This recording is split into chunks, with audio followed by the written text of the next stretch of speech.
Available ન હોય, રોજ સાથે નાય રહી શકાય, પણ એમનો કોઈ એક વિચાર જે મનને ગમી ગયો હોય એને જીવનમાં પકડી રાખવો એ પણ સત્સંગ છે. વિચારોના આધીન થઈને રહેવું, વિચારોની પ્રેરણામાં રહેવું, એ વિચારો પ્રમાણે આચરણ રાખવું એ પણ સત્સંગ. એટલે વિચારોને પકડી રાખો. ઘણીવાર અમારી એટલી વ્યસ્તતા હોય કથા દરમિયાન, એક દરમિયાન ઘણાના ઘરે ન જઈ શક્યા, ઘણાને ન મળી શકાય, એવું સંભવે, પણ કથામાં કોઈ વિચાર મળ્યો હોય અને વિચારને પકડી રાખો ને તો એ સત્સંગ જ છે, એ સાનિધ્ય જ છે, એ ગુરુનું સાનિધ્ય માનવું. કારણ કે એની આજ્ઞા હું જીવી રહ્યો છું. ગુરુ એના વિચારમાં, એના વચનોમાં જીવતો હોય છે. ગુરુ કોઈ શરીરમાં નથી હોતો, ગુરુત્વ તો એના વિચાર અને એની આજ્ઞામાં હોય છે. અને એ વિચારને પકડી રાખો છો તો તમે ગુરુના સાનિધ્યમાં જ છો. બીજા શ્લોકમાં કહ્યું કે સત્સંગ દુર્લભ છે. ત્રીજા શ્લોકમાં કહ્યું સત્સંગ કોનો કરવો, 3 લક્ષણ બતાવ્યા. શ્રી વલ્લભાચાર્ય મહાપ્રભુજીના ચરણ કમલનું જે સેવન કરતો હોય, જે વલ્લભની સેવામાં હોય, એનો સંગ કરવો.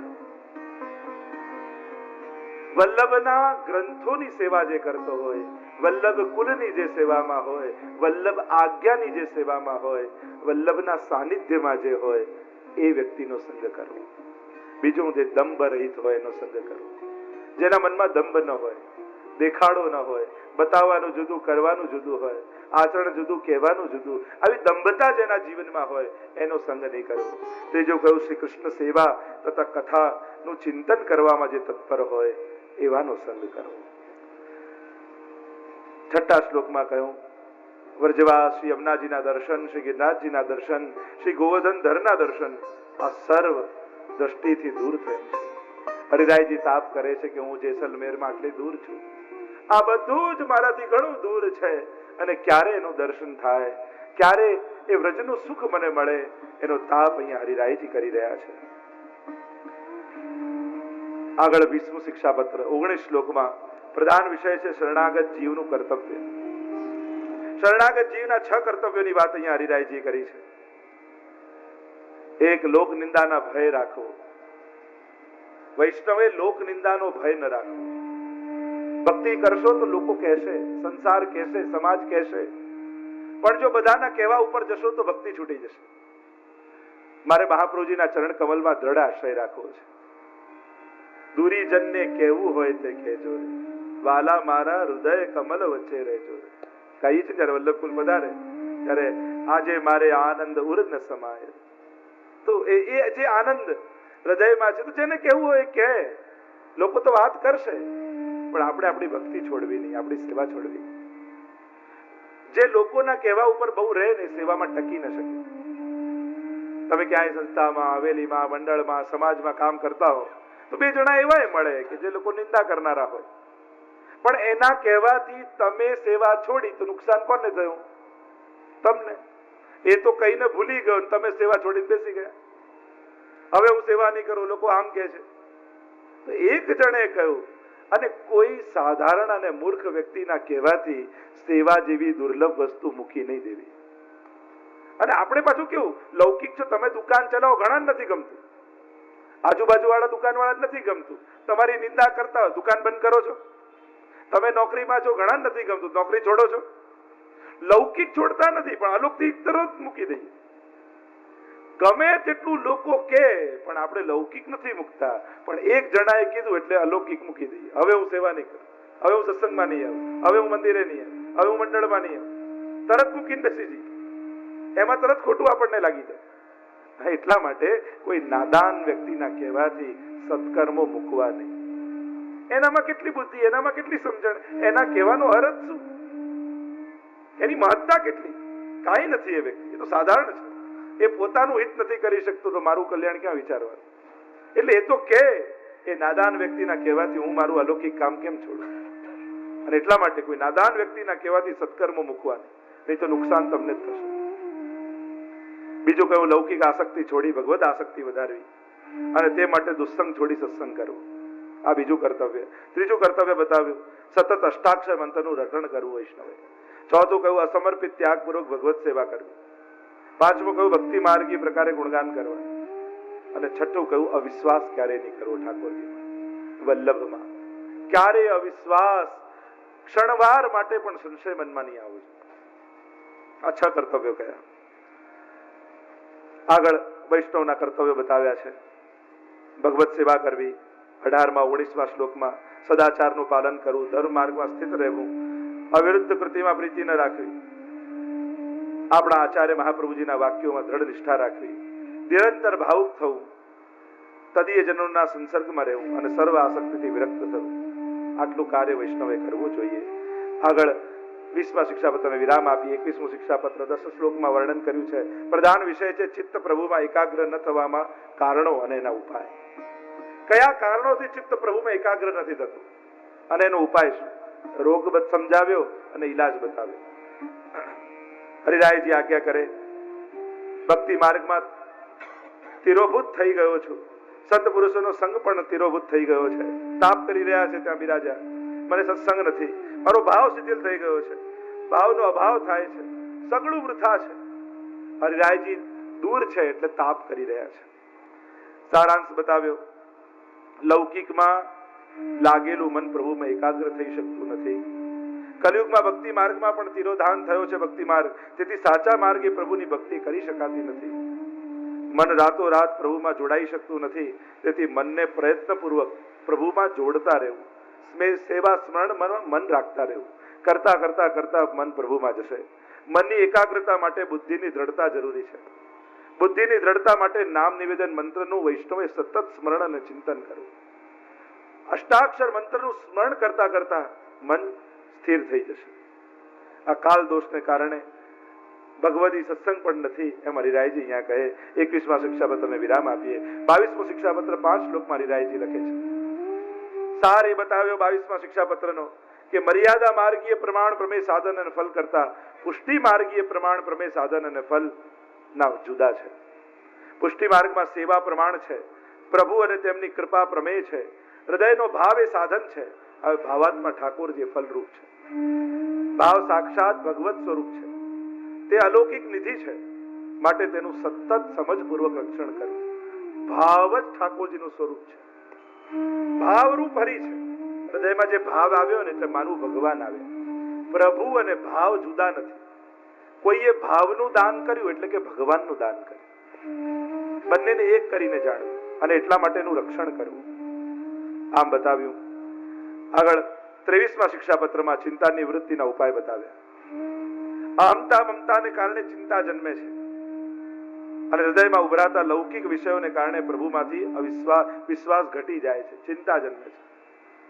આ લૌકિક વિષયોને કારણે ચિંતા આવે, મન નબળું પડી જાય. આ સ્થિતિમાં આપણું કાર્ય સમજપૂર્વક ભગવત ભાવ કેળવવાનું છે. ભગવત ભાવ કેળવવાથી ચિંતા દૂર થાય.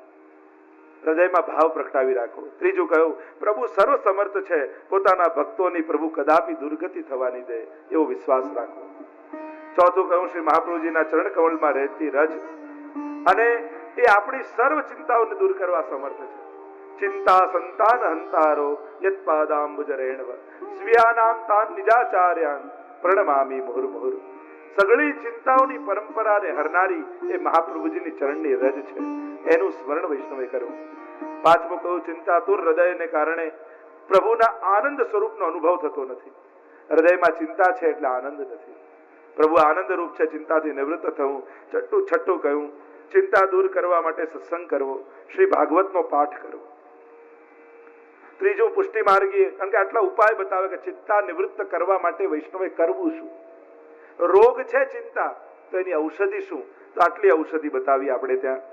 પહેલું કહ્યું સત્સંગ કરવો, બીજું કહ્યું ભાગવતજીનો રોજ વૈષ્ણવે પાઠ કરવો, ત્રીજું કહ્યું પુષ્ટિ માર્ગી વૈષ્ણવના મુખેથી ભાગવતજી કથાનું શ્રવણ કરવું, ચોથું કહ્યું શ્રી અષ્ટાક્ષરનું રટણ કરવું, પાંચમું કહ્યું બ્રહ્મ સંબંધ ભાવનું સ્મરણ કરવું વૈષ્ણવે, છઠ્ઠું કહ્યું વૈષ્ણવમાં સ્નેહ રાખવો, સાતમું નવરત્ન સ્તોત્રનો પાઠ કરવો વૈષ્ણવે, આઠમું કહ્યું વૈરાગ્ય અને સંતોષ મનમાં લાવવો, નવમું કહ્યું શ્રી કૃષ્ણના નિકટમાં સ્થિતિ કરવી, દસમું કહ્યું ક્લેશમાં ઉદાસીનતા રાખવી, 11મું કહ્યું પુત્રાદિક અનુરાગ ઓછો રાખવો, 12મું કહ્યું ગ્રહની ચિંતન ગ્રહ ધન આદિક આસક્તિ ઓછી રાખવી, 13મું કહ્યું ભગવદીઓમાં સ્નેહ રાખવો, 12મું કહ્યું નવરત્નનો રોજ પાઠ કરવો. આમ ઉપાય બતાવ્યા. 23મા શિક્ષાપત્રમાં ચિંતાની નિવૃત્તિ માટેના, 24મા શિક્ષાપત્રમાં મુખ્ય વિષય છે ભગવત પ્રાપ્તિ માટે ભગવત કૃપા જ કારણ છે. સારાંશ બતાવ્યો, પુષ્ટિ માર્ગ એટલે પ્રભુ પ્રાપ્તિનો માર્ગ, અને જે માર્ગ દ્વારા પ્રભુ જીવ પર કૃપા કરે તેનું નામ પુષ્ટિ માર્ગ. પુષ્ટિ માર્ગમાં પ્રભુની પ્રાપ્તિ માટે પ્રભુની કૃપા જ મોટામાં મોટું કારણ છે. આપણા કોઈ સાધનો કામ આવતા નથી. એ જ્યારે ઈચ્છે યમે વૈશે વૃણુતે તેન લભ્ય, એ જેના વર્ણનો વિચાર કરે એના પર ઠાકોરજી કૃપા કરે છે. ત્રીજું કહ્યું, પ્રભુના કૃપા પાત્ર બનવા માટે આપણા ઘરમાં કુટુંબમાં સાથે મળી આપણા ઠાકોરજીની આપણા શરીરથી તથા આપણા દ્રવ્યથી પ્રભુની સેવા કરવી, અને આમ કરતા કરતા પ્રભુની કૃપા પાત્ર આપણે થઈશું. ચોથું કહ્યું, બીજા કોઈ સાધનોથી પ્રભુ પ્રાપ્ત થતા નથી. પાંચમું, પ્રભુ સમજ લીધેલા જીવની એકમાત્ર ફરજ ભગવત સેવા છે. છઠ્ઠું કહ્યું, પુષ્ટિ માર્ગમાં સાધનનું ફળ બળ પ્રભુની પ્રાપ્તિમાં પ્રતિબંધ રૂપ થાય છે. એટલે સાધનનું બળ નહીં રાખવું. સાધનો પણ ઠાકોરજી આપ્યા છે, સાધનનો અટાગ્રહ નહીં રાખવો કે જો આ જારીજી નહીં હોય તો ઠાકોરજી નહીં સેવા થાય, કુવાનું જળ નહીં હોય તો પ્રભુની સેવા નહીં થઈ શકે, આ શૃંગાર નહીં હોય તો પ્રભુ, આમ સાધન માટે અત્યાગ્રહ થાય ને તો પછી સાધન મોટું થઈ ગયું ને પ્રભુ ગૌણ બની ગયા. કારણ કે આનાથી પ્રભુ છે અને આ નથી તો સેવા નથી. આવું જો વિચારીએ તો પ્રભુ કરતા સાધન મોટા માને, અને આવું થાય તો પ્રભુની કૃપા ન થાય. પુષ્ટિ માર્ગમાં સાધનનું બળ નહીં રાખવું. મહાપ્રભુજીની કૃપા શક્તિ સ્વરૂપ છે, માટે તેમની કૃપા કરવાની શક્તિમાં વિશ્વાસ રાખવો. ચરણામૃત અને અધરામૃતથી કૃપા પ્રાપ્ત થાય છે, તેથી તેમના ચરણમાં દ્રઢ આશ્રય રાખવો. 24મા શિક્ષાપત્રમાં આગળ અનેક પ્રકારની ચર્ચા હરિરાયજી કર્યું છે. જેમ ભગવાન અવતાર લીલા સમયે ગોપ કુમારિકાઓને યમુનાજીનો આશ્રય કરાવ્યો અને કૃપા વડે મેળવનાર ઈચ્છા શ્રી મહાપ્રભુજી આશ્રય કરવાથી થાય છે. એમ અહીંયા કહ્યું, પુલિંદજીઓ હરિદાસ શ્રી ગિરિરાજજીની કૃપાથી પ્રાપ્ત થયા, અગ્નિ કુમારિકાઓ કાત્યાયનીની કૃપાથી પ્રાપ્ત થયા. એમ અનવતાર સમયમાં મહાપ્રભુજીની કૃપાથી પ્રભુની પ્રાપ્તિ જીવને થશે. અનેક પ્રકારના ઉપાય કર્યા છે. 31માં અમારું તો સાધન અને સાધ્ય બંને શ્રી કૃષ્ણ શરણમમાં છે, એમ હરિરાયજી કહેતા 24મા શિક્ષાપત્રને વિરામ આપ્યો. 25મું શિક્ષાપત્ર 16 શ્લોકમાં શિક્ષાપત્રમાં હરિરાયજી કહે કે જેના ઉપર મહાપ્રભુજીના કૃપા કટાક્ષ રળ્યા છે તેને શ્રી હરિ પક્ષપાત કરે છે. વલ્લભની કૃપા જેના પર થઈ હોય ને, ઠાકોરજી એનો પક્ષપાત કરે છે. તેવા જીવે સહન ન થઈ શકે તેઓ લાખો દોષો કર્યા હોય છતાંય ઠાકોરજી એને ક્ષમા કરે છે. વલ્લભની જેના પર કૃપા થઈ હોય ને એને કરોડો દોષો ભલે કેમ ન થયા હોય, પણ વલ્લભની કૃપા થઈ છે એટલે ઠાકોરજી એને પોતાનો ગણી ક્ષમા કરે છે. અપનો કર ગોકુલપતિ ભરત તાહી બાધે, જય જય શ્રી વલ્લભ પ્રભુ વિઠ્ઠલે સાથે. એના સર્વ દોષોને ક્ષમા કરે. આગળ કહ્યું, જો ઇન્દ્રિયોની વૃત્તિઓ મૂર્છિત થઈ ગઈ હોય તો પણ પ્રાણ સંચાર વિના તે કાર્ય કરી શકતી નથી. તેવી જ રીતે ભગવત કૃપા વિના સર્વ સાધનો ઉદ્ભવતા નથી. જેમ બધી જ ઇન્દ્રિયો હોય, દેહ પડી ગયો હોય, મરી ગયો હોય, બધી ઇન્દ્રિયો હોય છે પણ એક ઇન્દ્રિયો કામ નથી કરતી કારણ કે પ્રાણ જતા રહે. એમ જ સર્વ સાધનો છે પણ જ્યાં સુધી ભગવત કૃપા ન થાય ત્યાં સુધી આ સાધનો કોઈ કામ આવતા નથી. જેમ પ્રાણ જતા રહે પછી ઇન્દ્રિયો કામ નથી લાગતી, એમ કૃપા વગર આ કઈ કામ લાગતું નથી. 25મા શિક્ષાપત્રને વિરામ આપ્યો. 26મો શિક્ષાપત્ર 10 શ્લોકમાં હરિરાયજી પુષ્ટિજીવોના કર્તવ્ય સમજાવતા કહે છે કે પોતાના દાસોના હિત વિરુદ્ધ હોય તેવું શ્રી કૃષ્ણ કશું જ કરતા નથી. જેમાં ભક્તનું અહિત હોય એવું ઠાકોરજી કંઈ કરતા નથી. અને એટલા માટે પિતા જેમ બાળકનું હિત કરે એમ ભગવાન ભક્તનું હિત વિચારે છે. 6થા શ્લોકમાં કહ્યું કે હરિ સાથે સંબંધ જોડવાની યોગ્યતા આચાર્યજી દ્વારા પ્રાપ્ત થાય છે. શ્રી વલ્લભની કૃપા વગર જીવ પોતાનો સંબંધ પ્રભુ સાથે જોડી શકતો નથી. આમ 26મા શિક્ષાપત્રમાં સમજાવ્યું. 27મા શિક્ષાપત્રમાં 18 શ્લોકમાં હરિરાયજી પુષ્ટિ માર્ગમાં બાધક 40 દોષો અને સાધક 9 ગુણોનું નિરૂપણ કર્યું છે. અદ્ભુત વાત છે. 40 દોષો પુષ્ટિ માર્ગમાં કયા બાધક છે એ જો ગણાવવા જવું ને તો 40 દોષો ઉપર 7 દિવસ જોઈએ.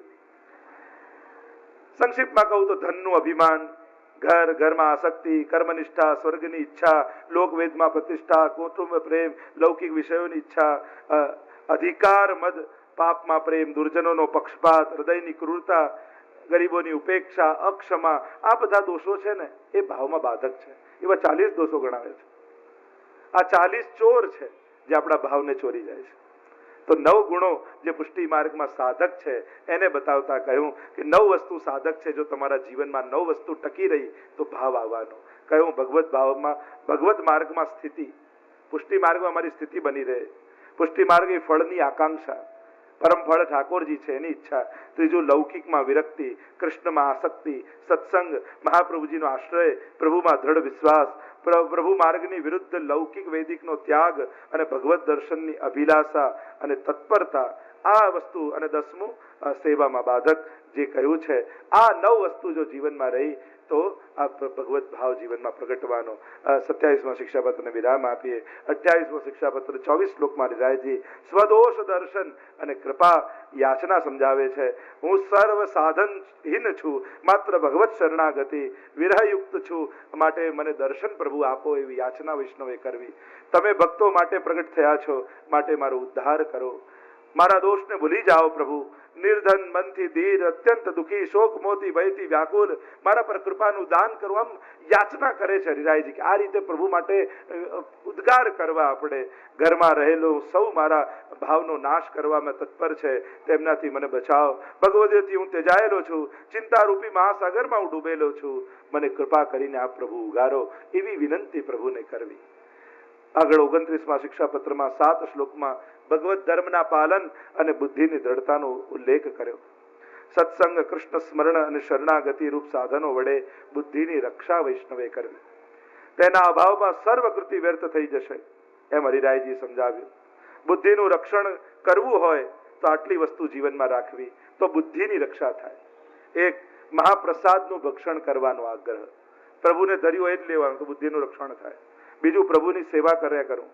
ત્રીજું, સદા સત્સંગ કરવો. ચોથું, કૃષ્ણ કથા સાંભળવી. અને 5મું, પ્રભુનું ગુણગાન કરતા રહેવું. આટલી વસ્તુ જીવનમાં રહી તો બુદ્ધિનું રક્ષણ રહેશે. 30મા શિક્ષાપત્રમાં 24 શ્લોકમાં બુદ્ધિની રક્ષાનો ઉપાય શ્રી હરિરાયજી સમજાવ્યા છે. પ્રધાન વિષય દેશ, કાળ, દ્રવ્ય, કર્તા, કર્મ અને મંત્ર, આ 6ની શુદ્ધિ હોય તો કર્મ માર્ગ ફલિત થાય. આ 6ની શુદ્ધિ તો દેશ જ્યાં ઠાકોરજી બિરાજતા હોય એવી ભૂમિનો આશ્રય કરવો. કાલ, જે સત્સંગ, જે સમયમાં સત્સંગ મળે એ કાલ સર્વથી ઉત્તમ છે. ઉત્તમ ચોઘડિયું કયું? મિલે ગોપાલ સોહી દિનની કો. પ્રભુ જે ક્ષણે આપણા જીવનમાં પ્રવેશે એનાથી ઉત્તમ બીજો કોઈ સમય નથી. ત્રીજું કયું? દ્રવ્ય. જે દ્રવ્ય પ્રભુને સેવામાં અંગીકાર થાય શ્રેષ્ઠ. કરતાપણાનો અભિમાન ત્યાગવો. મંત્ર, શ્રી ઠાકોરજીને લીલાયુક્ત અને ગુણયુક્ત જે નામ મંત્રો છે તે આચરણ, તે ગુણગાન કરવા. અને કર્મ, શ્રી કૃષ્ણની સેવા, એ જ વૈષ્ણવનું કર્મ છે. આ 6 પદાર્થો અને સત્સંગના સાધન રૂપ છે અને એના દ્વારા જીવની વૈષ્ણવતા સિદ્ધ થાય છે. આગળ 31મા શિક્ષાપત્રમાં 31 શ્લોકમાં ભગવત ભાવની વૃદ્ધિ અને વર્ણ વિચાર સમજાવ્યો.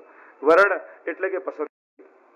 મર્યાદા માર્ગીય વર્ણ અને પુષ્ટિ જીવનું વર્ણ, 2 પ્રકારના વર્ણની ચિંતા કરી, વાત કરી, ચર્ચા કરી. મર્યાદામાં જીવ સાધનોથી પ્રભુની પાસે જવા મથે અને પુષ્ટિ માર્ગમાં જીવના સાધન, સામર્થ્ય, સદગુણોને એ ધ્યાનમાં લીધા વિના પ્રભુ જીવનો અંગીકાર કરે છે. સાક્ષાત વર્ણ અને પરંપરાગત વર્ણ, એ 2 પ્રકાર વર્ણની વાત અહીંયા કરી. નિત્ય લીલામાં જીવનું સાક્ષાત વર્ણ છે અને પૃથ્વી ઉપર પરંપરાગત વર્ણ છે. આ 2 પ્રકારના વર્ણ કયા? આત્મીયતાથી વર્ણ અને દાસપણાથી વર્ણ. અવતાર કાળમાં આત્મીયતાથી જીવનું વર્ણન ઠાકોરજી કરે અને અનવતાર કાળમાં દાસપણાથી જીવનું વર્ણન થાય છે. દાસ ભાવમાં 2 પ્રકાર, મર્યાદા અને પુષ્ટિ, એમ સમજાવ્યા. અને આમ 31 શિક્ષાપત્રમાં વર્ણનનો વિચાર કર્યો. 32મા શિક્ષાપત્રમાં 10 શ્લોકમાં પુષ્ટિ જીવના હૃદયમાં રહેલી અશુદ્ધિઓ અને શુદ્ધિઓની વાત કરી. 22 અશુદ્ધિઓ બતાવી અને 22 શુદ્ધિઓ બતાવી છે. અશુદ્ધિઓમાં કામ વાસના, ક્રોધાવેશ, સંસારાશક્તિ, લોભ, પૈસો, નિર્દયતા, સ્ત્રીનો સ્વભાવ, અસંતોષ, એમ 22 વાત કરી છે. આ અશુદ્ધિઓ વૈષ્ણવના મનમાં વાસ કરે છે અને 22 શુદ્ધિઓ કહી. અને જ્યાં શુદ્ધિ છે ત્યાં જ પ્રભુ આવીને વાસ કરે છે, પ્રભુ ત્યાં જ આવીને વિરાજતા હોય છે. આવી 22 શુદ્ધિ વૈષ્ણવે પોતાના હૃદયમાં ધારણ કરવી અને એ ઘરે જઈને શિક્ષાપત્રમાં વાંચવી. આ તમારું હોમવર્ક છે. 33મા શિક્ષાપત્રમાં 9 શ્લોકમાં વર્ણન કર્યું છે. દીનતા અને નિસ્સાધનતાની વાત કરી. પુષ્ટિ માર્ગમાં ફળ આપવામાં પ્રભુની ઈચ્છા જ માત્ર નિયામક છે. બીજા કોઈ સાધન, યદ્યપિ રૂપ ગુણ શીલ સગડતા ઇન બાતન ન રીજઈએ, પ્રીતમ પ્રીત હિતે પૈયે. એ જેના વર્ણનો વિચાર કરે એને જ આ બધું મળે. પ્રભુ ફળદાન કરવાની ઈચ્છા કરે માટે વૈષ્ણવે દીનતા રાખવી. પ્રભુ જીવની દીનતાથી જ પ્રસન્ન થાય છે. જગતમાં પણ દીન ઉપર જ બીજાને દયા આવે. અભિમાન અને મદ દીનતામાં પરમ વિરોધી છે. વૈષ્ણવે બંનેનો ત્યાગ કરવો. અભિમાન અને મદ આ ક્યારેય મનમાં નહીં આવવા દેવું, નહીં તો તમારી ઉપર કૃપા નહીં થાય. કારણ કે પ્રભુ રસરૂપ છે અને રસનો સ્વભાવ છે કે જ્યાં ઢાળ હોય ત્યાં જાય. તમે પર્વત બનીને ઊંચાઈ પર બેઠા રહેશો અહંકારના, તો ભગવાન પક્ષપાતી નથી, પણ એ રસરૂપ છે એટલે ઢાળ તરફ જ જાય છે. એટલે પર્વત પહાડ બનીને બેઠા હો તો નહીં આવે, ઢાળ બનીને બેસતો દિનતા રાખશો તો આવશે. જીવ અભિમાન અને મદ છોડી ન શકતો હોય તો મહાપ્રભુજીની શરણાગતિ થવાથી અલૌકિક અગ્નિ સ્વરૂપ શ્રી મહાપ્રભુજીના જીવનના અભિમાન અને મદને બાળી નાખવા, શ્રી મહાપ્રભુજીનો આશ્રય કરવો એમ કહ્યું. દીનતાથી નિસ્સાધનતાની સિદ્ધિ થાય છે એમ કહ્યું. આ પુષ્ટિ માર્ગમાં સર્વ કાર્ય માત્ર પ્રભુની ઈચ્છાથી થશે. આમ 33મા પત્રમાં સમજાવ્યું. 34મા શિક્ષા પત્રમાં 33 શ્લોકમાં મહાપ્રભુ શ્રી હરિરાયજી સમજાવે છે ભક્તિમાં નડતા પ્રતિબંધો અને દૂર કરવાના ઉપાયો. ભક્તિમાં કેટલા પ્રકારના પ્રતિબંધો આપણને નડે છે અને એને દૂર કરવાનો ઉપાય શું? ભક્તિના પ્રકાર મુખારવિંદની અને ચરણારવિંદની ભક્તિ, આ બે પ્રકારની ભક્તિ એમ કહ્યું. મુખારવિંદની ભક્તિ, તેમાં આરતી અને તાપ જરૂરી છે, ઉગ્ર ભક્તિ છે, સર્વ સમર્પણ જેમાં થાય છે, આ મુખારવિંદની ભક્તિ. બીજી ચરણારવિંદની ભક્તિ કહી, જે કથા શ્રવણ કીર્તન સ્મરણ દ્વારા ચરણારવિંદની ભક્તિ થાય છે, એ શીતલ ભક્તિ છે. ભક્તિમાં નડતા પ્રતિબંધો મદ, લોભ, લૌકિક કામનાઓ, દુસ્સંગ, પ્રતિબંધ, આ બધા પ્રતિબંધો છે અને દૂર કરવાના ઉપાય સમજાવ્યા. 6 ઉપાય કયા? ભગવદીઓનો સંગ, દ્રઢ ભગવદ આશ્રય, દંડને પ્રભુની દયાનું દાન ગણવું, અન્ન દોષથી બચવા સમર્પિત લેવું, સંતોષ અને વૈરાગ્ય, અને છઠ્ઠું કહ્યું કામ ક્રોધ લોભનો ત્યાગ કરવો. 35મા શિક્ષાપત્રમાં 13 શ્લોકમાં હરિરાયજી દુસ્સંગ સમજાવે છે. દુસ્સંગ કેવો હોય છે? તો વિજાતીય ભાવવાળા વૈષ્ણવનો સંગ એ દુઃખદાયક દુસ્સંગ છે. દુસ્સંગથી ઉત્પન્ન થતું દુઃખ નિવૃત્ત થતું નથી, માટે દુસ્સંગથી દૂર રહેવું વૈષ્ણવે. ધંધામાં ઘરબારમાં રચા પચા જીવોને સંગ દુસ્સંગ છે. જે લૌકિકમાં જ લાગેલો હોય એનો સંગ પણ દુસ્સંગ. દુષ્ટ જીવો 3 પ્રકારના કયા? આદિ ભૌતિક, આધ્યાત્મિક અને આદિ દૈવિક. 3 પ્રકારના દુસ્સંગી જીવ કયા? આદિ ભૌતિક, જે કર્મ દુષ્ટ છે અને એ સત્સંગથી સુધરી શકે છે. જેનું કર્મ ખરાબ હોય એવો દુસ્સંગી, એવો દુષ્ટ જીવ એ સત્સંગથી સુધરી શકે. બીજો આધ્યાત્મિક દુષ્ટ, જેને જ્ઞાન દુષ્ટ કહીએ, જે મહાપ્રયત્ન કરીને, જેના વિચાર ખરાબ છે. જો એક કર્મ ખરાબ છે, વિચાર સારા છે કે સારું કરીશ, પણ એ આચરણ સુધારી શકતો નથી, એ કર્મ દુષ્ટ કહેવાય. બીજો જ્ઞાન દુષ્ટ, જે વિચાર જ જેના બગડેલા છે, તો મહાપ્રયત્ન કરી કોશિશ કરતા કરતા એને પણ સુધારી શકાય. અને ત્રીજો છે આદિ દૈવિક દુષ્ટ, જે ભક્તિ દુષ્ટ, અને જે ક્યારેય સુધરી શકતો નથી. જે ભક્તિથી દુષ્ટ થયો, જે ભાવનાથી દુષ્ટ બન્યો, એને સુધારવાનો કોઈ ઉપાય નથી. એટલે એનાથી તો હંમેશા દૂર રહેવું. આગળ 36મા શિક્ષાપત્રમાં 36 શ્લોકમાં ચિંતાઓ અને તેમનો ત્યાગ કરવાના ઉપાય શ્રી હરિરાયજી સમજાવ્યા. ભક્તિ માર્ગી જીવે ચિંતા કદાપી ન કરવી, કારણ ચિંતા તો હૃદયમાં પ્રભુ પ્રવેશતા નથી. અવૈષ્ણવના સંગમાં રહેવાથી ચિંતા ઉત્પન્ન થાય, ચિંતા કરવાની આદત પડી જાય. કોઈ બહુ ચિંતા કરવા વાળો વ્યક્તિ, ઘણા લોકોને હંમેશા ટેન્શનમાં જ ફરતા હોય, અને ઘણી વાર તો એટલા માટે એને ચિંતા હોય કે આજે કોઈ ચિંતા જ નથી થતી, ખબર નહીં બહુ ચિંતા થઈ રહી છે, એને ચિંતા કરવાનો સ્વભાવ જ પડી જાય. એવા વ્યક્તિથી દૂર રાખવું, કારણ કે એ તમને ચિંતા કરતા કરી દે. બહુ ટેન્શનમાં રહેતા વ્યક્તિનો સંગ કરો ને, તમે ટેન્શન વાળા થઈ જાઓ. ટેન્શન, જેના 10 પુત્રો છે ને એને ટેન્શન કહેવાય. એ અહીંયા 10 ગણાવે છે કે આ ચિંતાના 10 પુત્રો કયા. હમણાં ચર્ચા નથી કરતો, ક્યારેક ફરી કરીશ. તો લૌકિકમાં મુશ્કેલીઓનું નિવારણ લૌકિક રીતે કરવું, લૌકિક મુશ્કેલીઓ આવે એને લૌકિક રીતે નિવારી દેવું. દરેકમાં કઈ ફિલોસોફિકલ જ આન્સર ગોતવા જવું હોય જરૂરી નથી. વ્યવહારુ પ્રશ્નો હોય ને વ્યવહારિક રીતે ઉકેલી દેવા. એમાં પછી પ્રભુ શ્રમ લે એવી આશા નહીં રાખવી કે ઠાકોરજી આવીને આનું દુઃખ, હવે તમે એને મદદ કરીને એનું દુઃખ નિવારણ કરી શકો છો, મદદ કરી દો. એમાં પછી તમે આધ્યાત્મિક ઉકેલો મેળવવા જાઓ તો એવો આગ્રહ નહીં રાખવો. શરીરના દુઃખને સહન કરવું, યથાશક્તિ ઉપાય કરવા, સ્ત્રી પુત્રો પ્રતિકૂળ હોય તો તેમનો ત્યાગ કરવો, યથાશક્તિમાન હોય એટલા પ્રભુમાં વિશ્વાસ રાખી પ્રભુના ભરોસે બેસવું. સેવા સ્મરણ સત્સંગ ન બને તો ચિંતા અવશ્ય કરવી. ચિંતા ક્યારે કરવી? કે ચિંતા કરવી ક્યારે? જે દિવસે સેવા ન થઈ હોય, સત્સંગ ન થયો હોય, સ્મરણ ન થયો, એ દિવસે બહુ ચિંતા કરવી. હા આજે સેવા ન થઈ, ઓહો આજે સત્સંગ ન બન્યું, મારું શું થશે, મારી ક્યાંક અન્યથા ગતિ ન થઈ જાય. અને એટલા માટે જ્યારે અલૌકિક ન બને ને ત્યારે એની ચિંતા જરૂર કરવી. તાપ કરવો, બ્રહ્મ સંબંધી પ્રતિજ્ઞાનું પાલન ન થવાની ચિંતા કરવી. જો કઈ ચિંતા કરવી એ પણ હરિરાયજી બતાવ્યું. મેં બ્રહ્મ સંવન લીધું, આટલો સંકલ્પ ઠાકોરજી આગળ કર્યો, હજી મોહ મરતો નથી, હજી એવો ભાવ આવતો નથી કે બધું પ્રભુનું છે, એવી ચિંતા તો મનમાં રાખવી. આ બધી ચિંતાઓ તો ઉદ્ધારક છે અને પેલી ચિંતાઓ પાડનારી છે. 37માં શિક્ષાપત્રમાં 8 શ્લોકમાં હરિરાયજીએ નિસ્સાધનતાનું સ્વરૂપ સમજાવ્યું. નિસ્સાધનતાના વિચારવા, પોતાના દોષો વિચારવા. 30 પ્રકારના દોષો અહીંયા હરિરાયજી સમજાવે, જે બધાએ ઘરે જઈને વાંચવાના છે, હોમવર્ક છે. અને અહીંયા કહ્યું કે અમે તો નિસ્સાધન જીવો છીએ. અને અહીંયા 37માં શિક્ષાપત્રને વિરામ આપ્યો. 38માં શિક્ષાપત્રમાં 19 શ્લોક, કારણ કે બધું હું કહી દઈશ તો તમે શું કરશો પછી ઘરે? અને એટલે ઉતાવળે લઉં છું કે આ બધું હું કહી દઈશ તો તમે ઘરે જઈને વાંચશો શું? થોડું બાકી રાખવું જોઈએ. ટીચર પણ હોમવર્ક આપે કે આ ભણાવ્યો, ઘરે જઈને હોમવર્ક કરજે એટલે પાકું થઈ જાય. એટલે હું જે કહું હોમવર્ક એ બધા વાંચવાનું છે. શિક્ષાપત્ર 38 શ્લોક 19માં પ્રભુ વિના વિવિધ સ્વરૂપોનો વિચાર એમ કહ્યું. શ્રી કૃષ્ણ રસાત્મક છે અને સર્વ અવતારોને ધારણ કરવાના છે.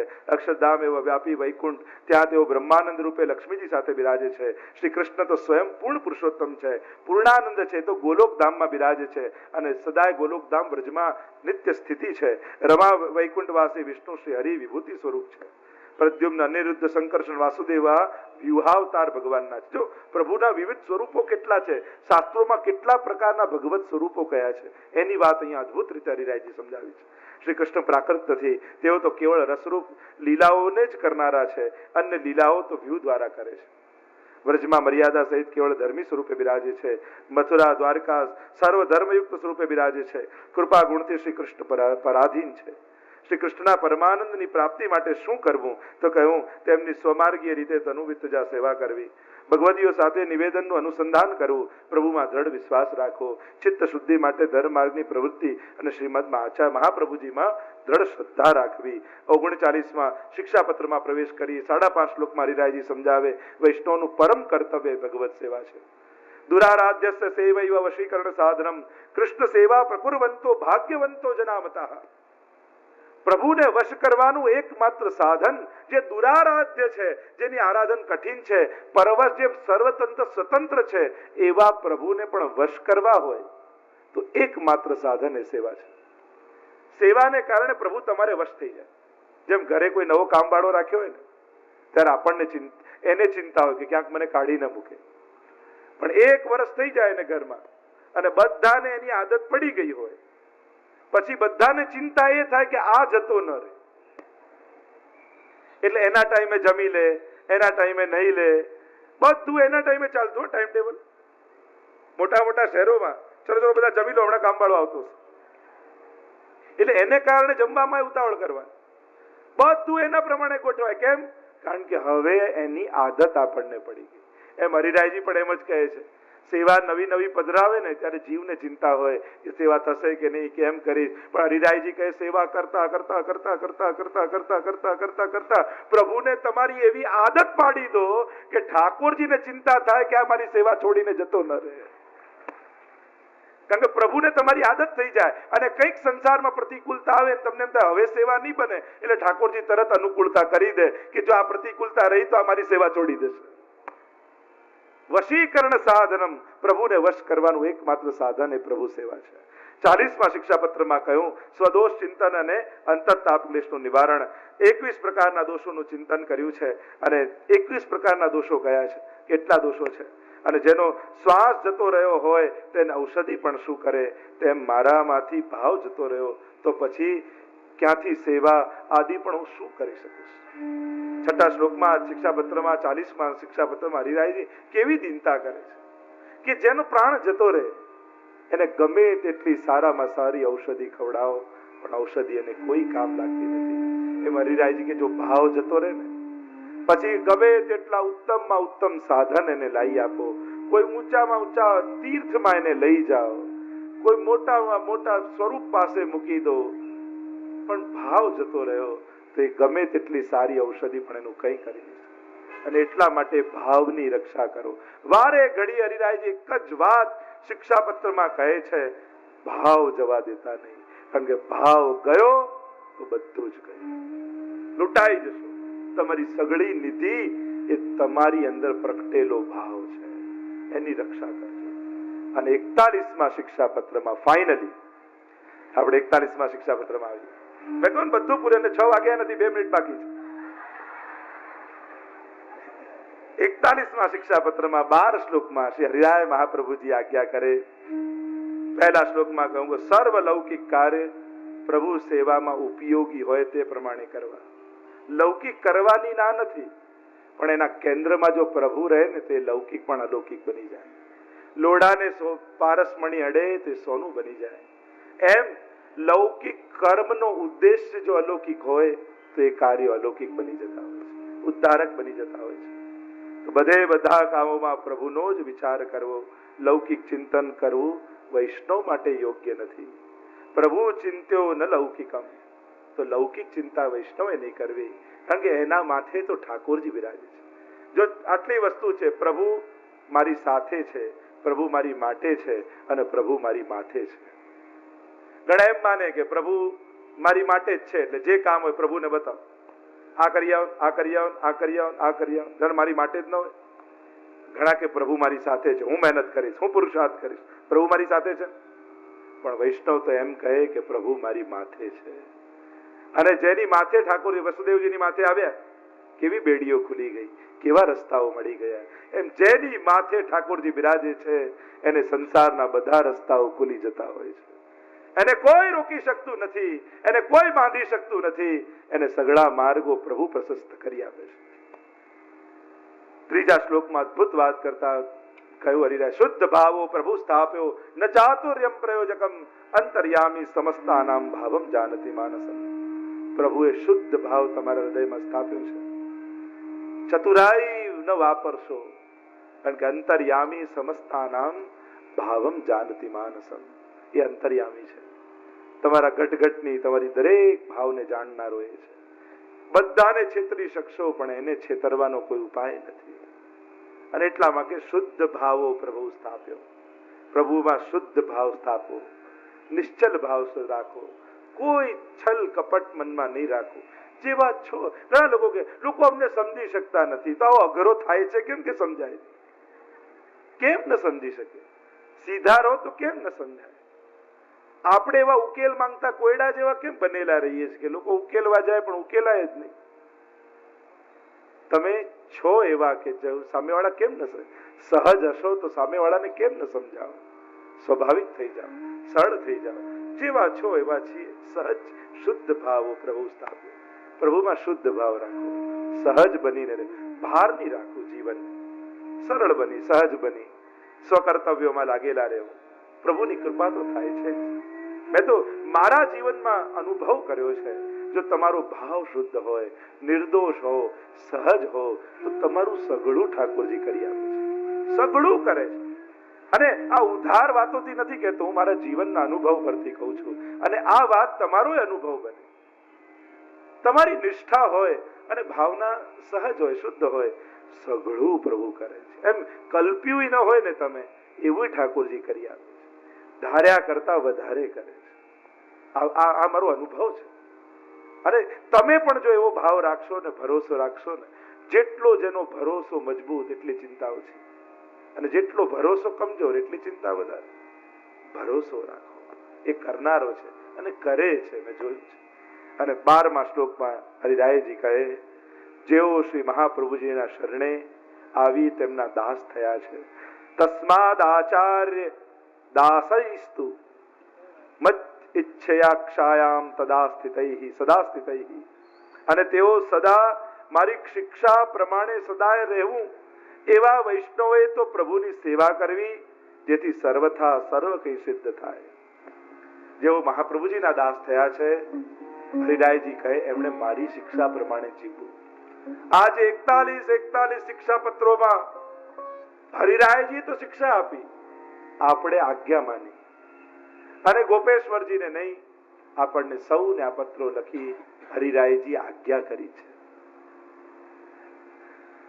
જેથી સર્વથા સર્વ કાંઈ સિદ્ધ થાય છે. જો આ ભરોસો હરિરાયજીના વચન પર તમને હશે તો તમારા સઘળા મનોરથો ઠાકોરજી સિદ્ધ કરી દેશે. આ નિશ્ચિત વાત છે.